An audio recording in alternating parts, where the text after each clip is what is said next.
Hello everyone, Just Podcast TV is here. Please don't forget to like and subscribe and hit the bell icon to get notified on new contents. Episode 151, The Invitation.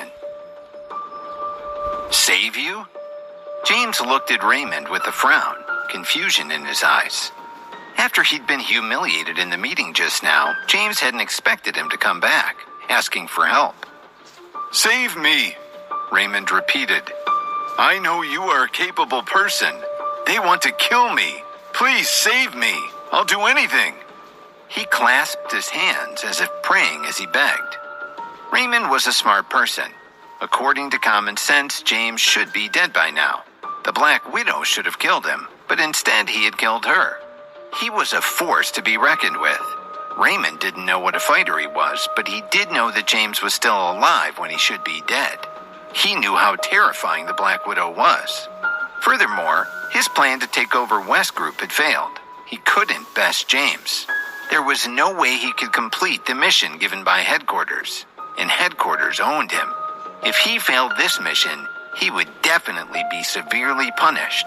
He didn't know how, but he knew that it would be something that an ordinary person like him would not be able to endure. Therefore, he decided that instead of waiting for death, he might as well ask James for help. If he got it, he would devote himself to James and the group. If not, he would accept his fate and wait for death. It wasn't as if things could get any worse for him. Get up and talk first. James seemed to have some understanding in his heart. Raymond stood up respectfully and sat opposite him, thanking him profusely. What is your relationship with the Black Widow? Asked James. Now that Raymond had come to ask for help, James could come right out with the question. The Black Widow? James frowned when he heard the name. He was confused. He had never seen her face, and he wasn't high up enough in the organization to know her name. He had a blank look on his face. James lit a cigarette for himself and nodded. He looked at Raymond and said calmly, "That's the woman you hired to kill me." Raymond looked uncomfortable when he heard that. He knew that the president had misunderstood. He thought Raymond had hired the woman in black, whose face and name Raymond didn't even know, to kill him. This was awkward. He had to explain. Mr. Tucker, I think you misunderstood something. The dead woman is not a killer I hired. I've never even seen her face, and I don't know her name. I'm just a pawn who can't control his own fate. Please believe me, I'm not a bad person. I'm just in over my head. Raymond started to cry. James saw that he did not seem to be lying. He frowned and took a deep drag of smoke. The glow of the cigarette brightened and dimmed. It was as if Raymond's future was flickering uncertainly. After about 2 minutes, James exhaled and asked calmly, "Do you work for the Dark Abyss?" You know about the Dark Abyss? Raymond was shocked.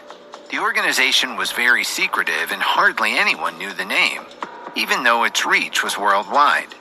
This young president, who appeared to be only 25 years old, had just said it out loud. Despite his shock, a faint trace of uncontrollable excitement arose in Raymond's heart. He had a feeling that he might have made the right bet.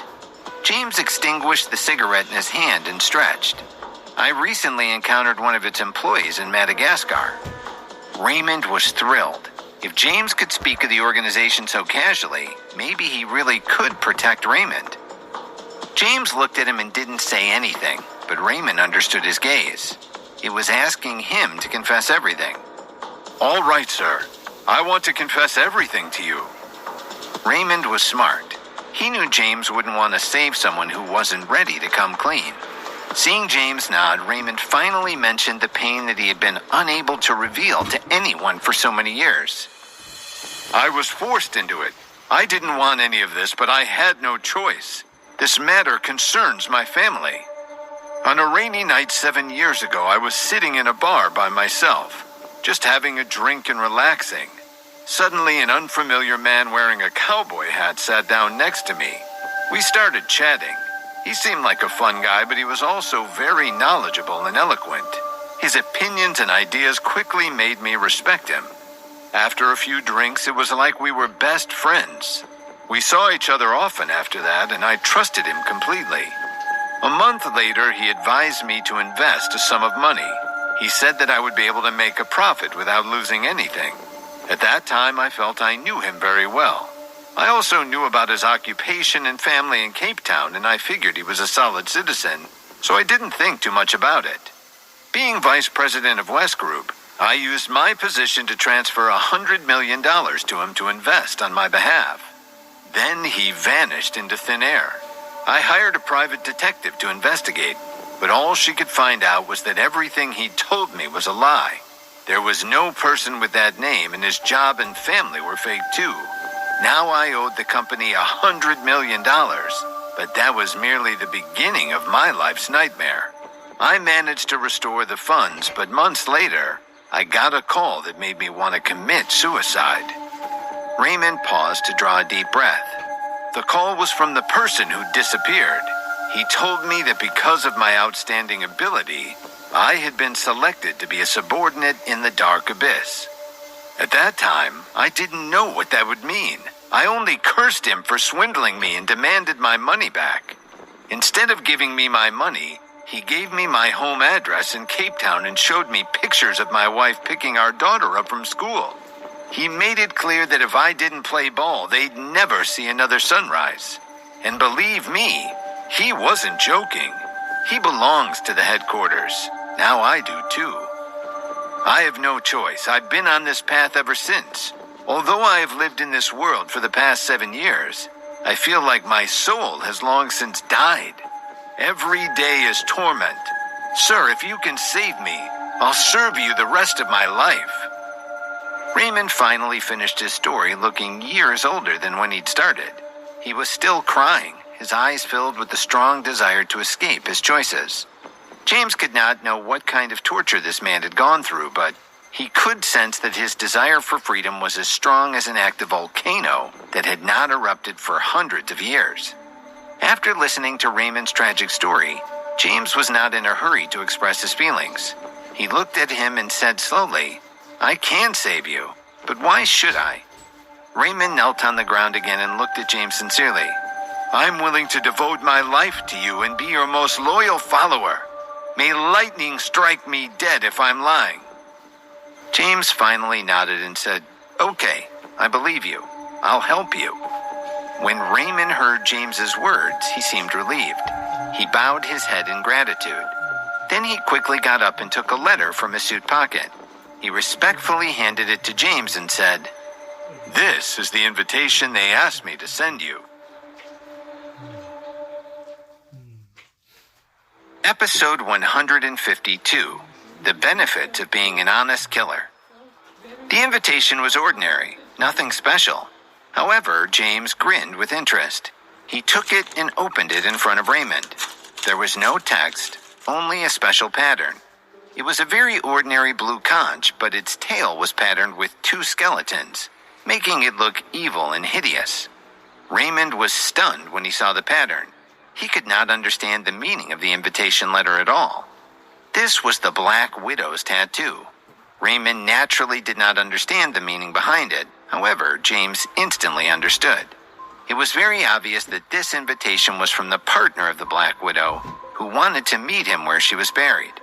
This person wanted to kill him and use his blood to honor his dead colleague. This person. Interesting. James put down the unique invitation and grinned, showing a hint of interest. "Mr. President, will you go?" Raymond asked worriedly. James chuckled. He looked relaxed. "Sure, why not?" Raymond felt his scalp tingle when he heard that. He quickly said, "Sir, I heard that the assassin sent by headquarters is their top assassin. This guy is very scary. He has roamed the underground world for decades and never failed a mission, so you must be careful."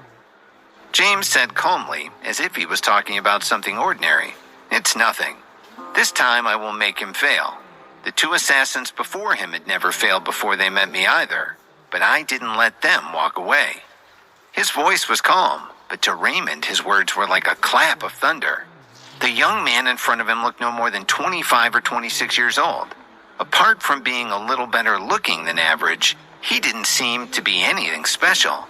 However, This seemingly harmless fellow had calmly said that he'd killed 2 top assassins in the underground world. This was definitely not a joke. Raymond's eyes were wide, as if he was trying hard to confirm whether James was lying. But looking at his calm expression, Raymond knew he wasn't. James interrupted his musing. "You don't have to take my word for it. Tonight I will bring you to the appointment with me, and you will understand everything. I'm hungry now. Go downstairs and get me some food. Something American, if possible." Raymond was startled. Only then did he wake up from his thoughts. He quickly nodded and said respectfully, "Yes, Mr. President." With that, he turned around and walked out the door. Before long, he returned with a few waiters to deliver hot American cuisine. James's appetite instantly increased when he saw the familiar dishes. He told Raymond to take it easy before meeting up with him again that night. Raymond nodded respectfully and left James's office once again. However, he still felt uneasy in his heart. If he made the right bet today, he would be able to enjoy the freedom that he had not enjoyed for the past 7 years. But if he lost the bet, then tonight would spell his doom. He was going to follow James to the appointment. If James was defeated, would the king of assassins let him go? But Raymond didn't regret his choice. He had been living a life worse than death these past 7 years. Whatever happened tonight would be better than that. With this thought, he no longer felt so uneasy, and James really seemed unruffled. That encouraged him further. At 9 that evening, James met Raymond in front of the West Group building.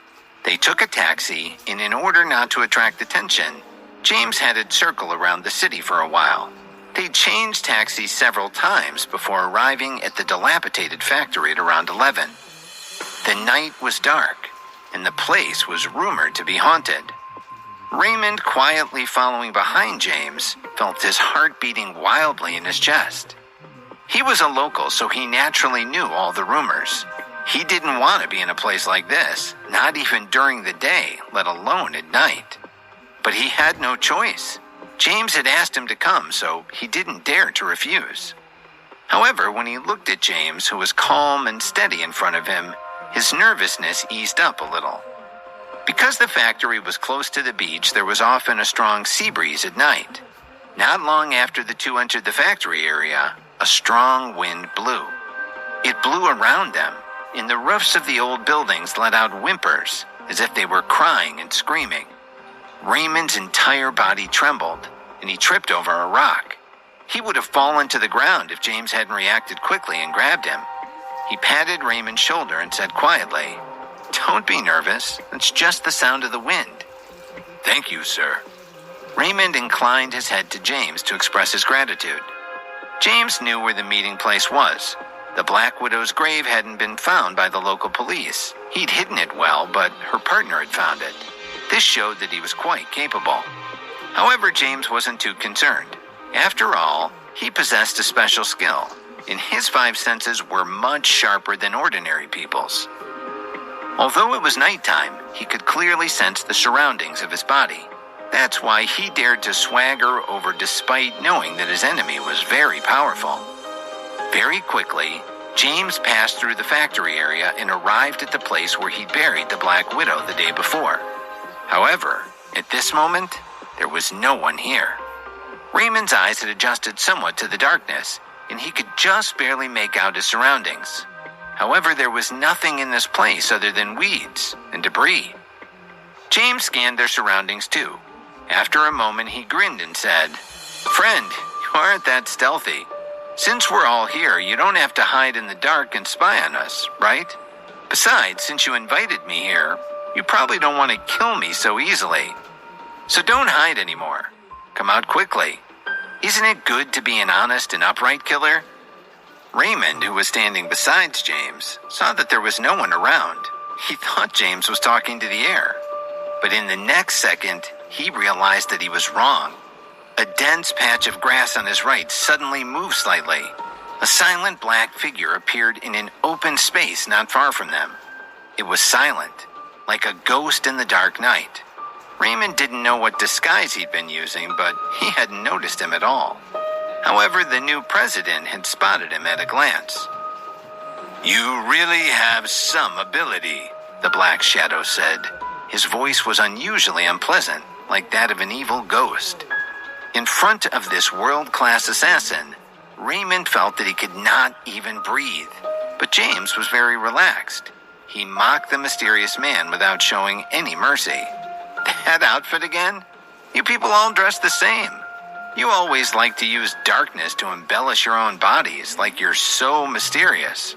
But you just give darkness a bad name. You kill people, you plunder wealth and resources, you do the dirtiest dirty business in the world, yet you still want to claim that you're the champions of the poor upholding justice. You are really shameless. I'm embarrassed for you, to tell you the truth. However, the figure in black did not look angry at all. Instead, he clapped his hands. Well said. Obviously, it wouldn't be so easy to push this guy's buttons. The man in black said calmly, "You're right, but I don't pretend to have grand motives. I do what I want. And now this friend of mine has fallen. I intend to kill you and console her spirit with your blood." James shrugged. "Your friend also told me I would fall, but it didn't work out that way." The other man said, "My name is Dax Freeman, and I come from the underground organization Dark Abyss. Before my targets die, I tell them my name, so they can die in peace." It was obvious that he wasn't going to let James mess with his head. He was definitely not an ordinary killer. But James wasn't impressed. He laughed. "So it's like this again." The two of them were talking at cross purposes. Raymond did not know what was going on. Dax Freeman's voice was cold and emotionless, like the ice of winter. "Prepare to receive my baptism. This is the best gift God could have given you." Then he disappeared. It was as if he had merged with the thick night sky. That was how it looked to Raymond anyway. But in James's eyes, he was not that fast. James, even with his eyes closed, could clearly feel the other man's movements. Dax Freeman charged towards James at an unbelievable speed. A bright blade flashed in his hand. It was a short sword. The blade was ice blue in color, and anyone could tell at a glance that it was lethal. It must have drunk the blood of many people. Although the attack was extremely fast, it was also predictable. James planned to easily dodge it by turning his body sideways, but for some reason, he sensed danger. He got the feeling that the opponent's move was not as simple as it seemed. The short sword spun in the assassin's hand, constantly changing its position, transforming into a blue blur. "He really has some tricks up his sleeve," James muttered to himself. "No wonder he's the #1 assassin in the criminal underworld." This was no time to be careless. At this moment, with his outstanding eyesight, he instantly locked on to the true position of the sword that was coming at him.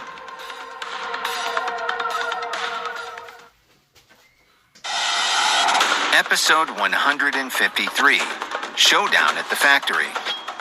James moved left and right, using almost perfect steps to dodge all Freeman's attacks. He did not retreat, but advanced instead. He actually approached Freeman from the left. Freeman probably hadn't expected that James would be able to dodge his hidden killing move. He instantly spun and appeared behind James. James turned around and kicked out, preventing his opponent from launching a sneak attack. Freeman wasn't fazed.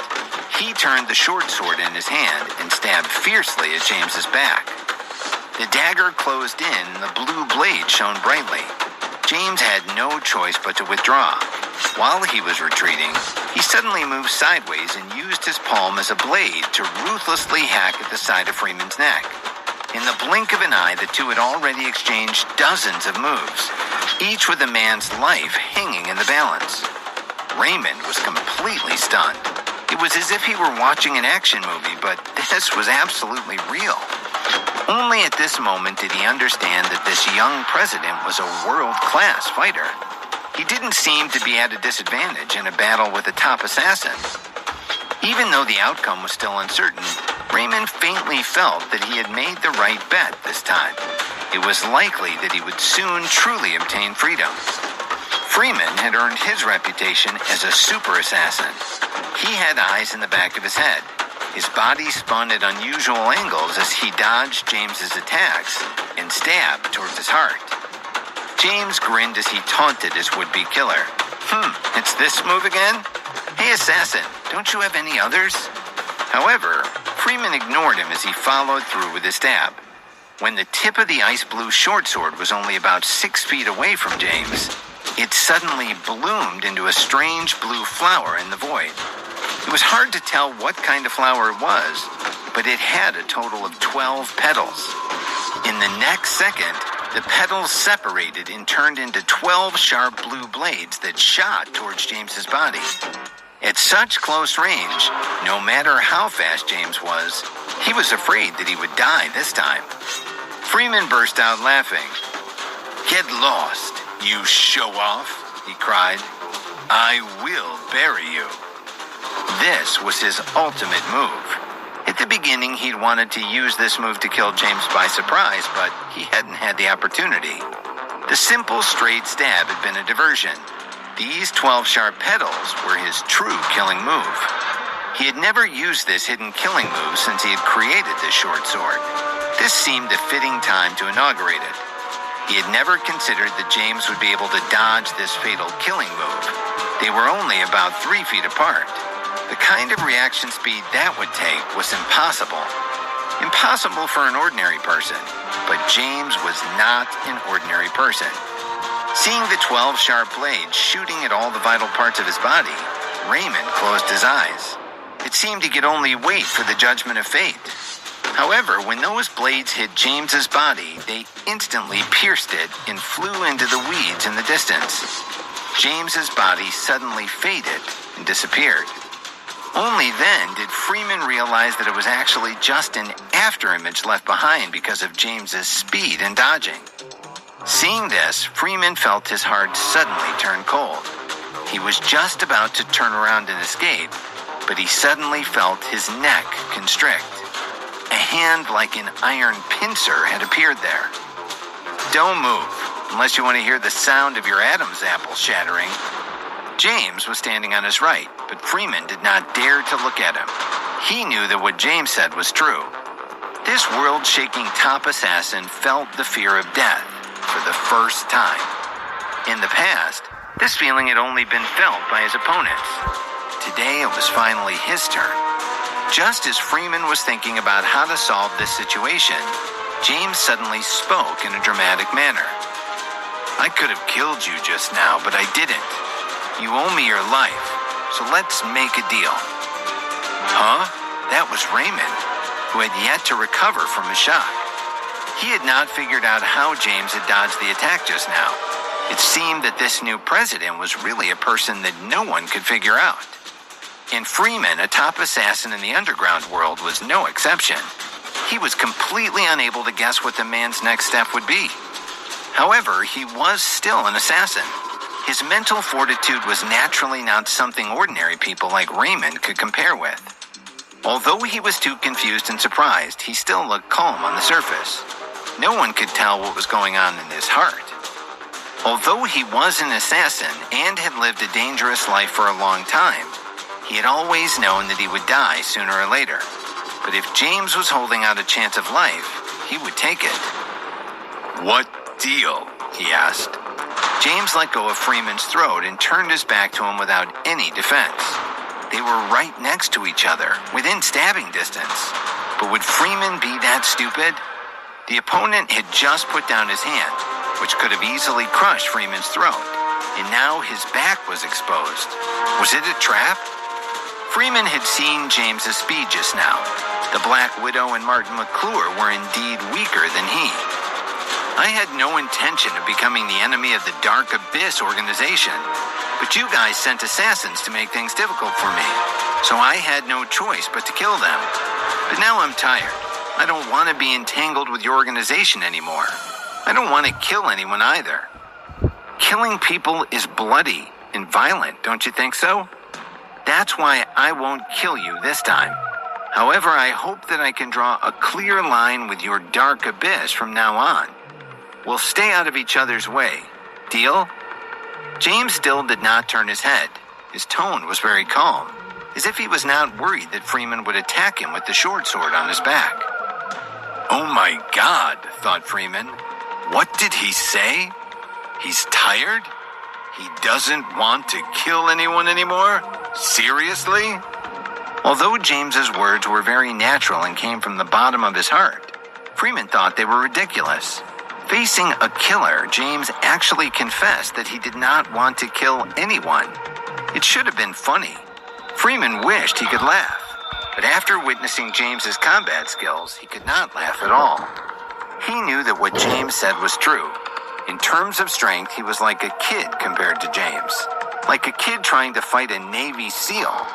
As for Raymond, James was like a god in his eyes. Freeman lapsed into serious thought. However, James did not want to give him too much time to think about the deal he just offered. To be honest, deal wasn't the right word for it. It was more like a warning. He hadn't killed Freeman because he wanted Freeman to carry a message back to his bosses. He wanted the leaders of the Dark Abyss to understand they shouldn't try to provoke him again. Otherwise, the consequences would be very serious. Therefore, before Freeman could open his mouth, James said, "Actually, it doesn't matter if you agree or not. I don't really care. But go back and tell them that if they provoke me again, I'll burn your headquarters to the ground." After James said this, he put his hands behind his back. He slowly turned around and looked at Freeman. The corner of his mouth rose, revealing a wicked smile. Freeman was struck dumb. What could he say?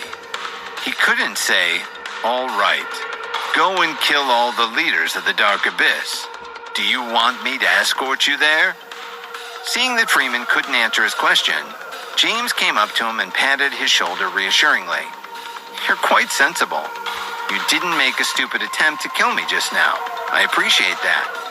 And the #1 assassin in the underground world, Dax Freeman, who had not yet spoken, suddenly addressed James very politely. "Thank you for not killing me." This scene almost made Raymond's eyes pop out of their sockets. "Save your thanks," James said calmly. "Just remember what I told you." He just wanted to get his check-ins all over the world. He really did not want to get involved in assassination attempts. He wasn't afraid for his life, but it was a drag. "Don't worry, I will. Although I'm not a core member of the Dark Abyss, I can still handle this matter," Freeman said respectfully. James nodded at him, looking very satisfied with his answer. "That's great." "What is your name?" Freeman asked. James raised his head and thought for a moment. Then he said, "Call me Hades." "Okay, Lord Hades. If there's nothing else, I'll take my leave. Don't worry. From now on, no one from the underworld will make things difficult for you." Freeman nodded and turned to take his leave, but James held up one hand. "Wait." "Lord Hades, what else do you need?" Freeman addressed James as he would a superior. James jerked his thumb in the direction of Raymond, who was still standing stunned to one side. "This guy doesn't work for your people anymore. He is now my employee." "No problem." Dax Freeman turned around and blended into the thick night sky.